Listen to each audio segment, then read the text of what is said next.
Hello everybody and welcome back to the Rugby Magazine Fantasy Show. In this episode we're going to be taking a look at all the different leaderboards that you'll get entered into on the game and how you go about creating your own.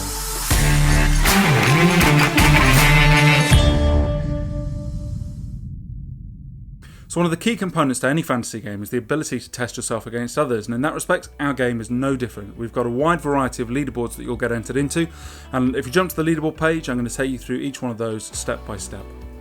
So the first leaderboard at the top is the overall leaderboard, and this is obviously the big one. This gives us the winner at the end of the competition.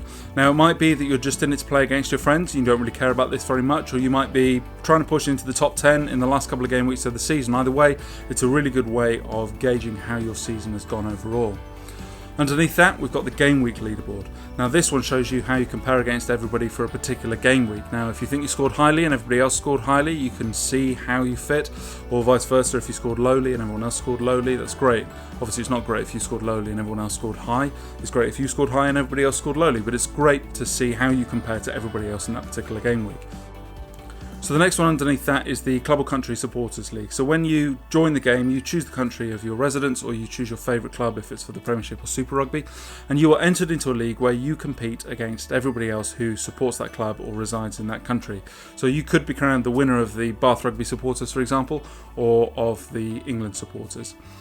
The one underneath that is a league where you're collected as a supporter of your particular club or your country of residence, and the average score of everybody involved in your league contributes to your score, and you play against all the other clubs in the league or all the other countries who are competing in the World Cup. That said, that's not the countries who are competing in the World Cup, that's the countries of residence that people have chosen who are competing in the World Cup fantasy competition. Underneath that are all of the leagues that are associated with our Support Your Club initiative. Now if you've chosen your team through the welcome screen, great. If you haven't, don't worry. You're welcome to go back at any time and choose the grassroots club that you play for or you'd like to support. I'm going to cover off how all of these leagues work in a specific Support Your Club initiative video a little bit later on. Next up are rivals, and this is part of our gold upgrade package, and it gives you the opportunity to find the people you're playing against very quickly and see how they're performing over a given game week, who they've chosen, and some of the strategies that they're pursuing through the course of a campaign. Now it might be that you choose your friends in this section just to very quickly see how they're getting on, or if you're a slightly more discerning manager, you might choose somebody who has finished constantly in the top 10 and see what they're doing week on week and able to improve your team by following their lead. And finally we come to our cup competition. Now this is only available for domestic games, but it's a head-to-head competition where you go up against randomly chosen opponents throughout the course of the season. It generally starts about halfway through, around 7 or 8 for our Premiership competition, and the points that you get in a game week have to be higher than the points of your opposition in that game week for you to progress. You then play through, the numbers get whittled down right the way through to the final, where hopefully you come out as the eventual winner. So with all the generic leagues out of the way, we finally come to custom leagues, which give you the ability to create your own and invite your friends. Now, we've added a few different features into the mix this year for the custom leagues, and I'm going to talk you through those in a second.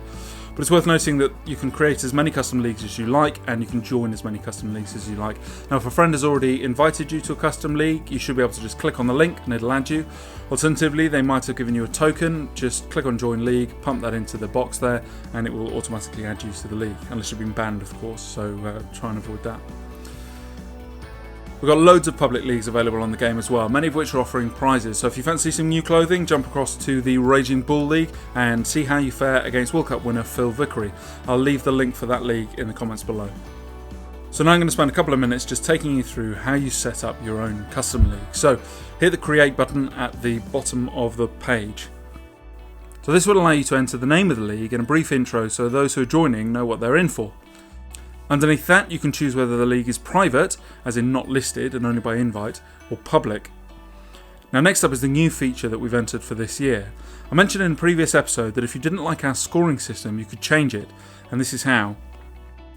At the moment, we've got 2 default options built into the system, the main Rugby Mag scoring convention, and a convention that carries an attacking bias, and you can choose between both of them, or you can create your own. So hit that drop down and click on Custom, and you can define the points that you would like to ascribe to each player action we track. Note though that this will only apply to the custom league you've created. You still compete against everyone else in the main leagues with the default Rugby Mag scoring convention. Now you're able to alter the scoring convention if you change your mind, but only before points have been earned. Once that's happened, the convention's locked in place. And so once you're ready, hit that create button. So the next screen then gives you the details that you need to invite your friends to the league, be it on social media or via email. But once everybody's signed up, you're ready to go. So there we go, all of the different ways that you can test yourself against others on our game. And as I said, if you don't like the way we score our points, you can change it and still have fun. So as ever, hit that like and subscribe button, follow us on your favourite social media channel, and look out for the next video where we're going to be taking a look at all the different features available in our gold, silver and bronze upgrades.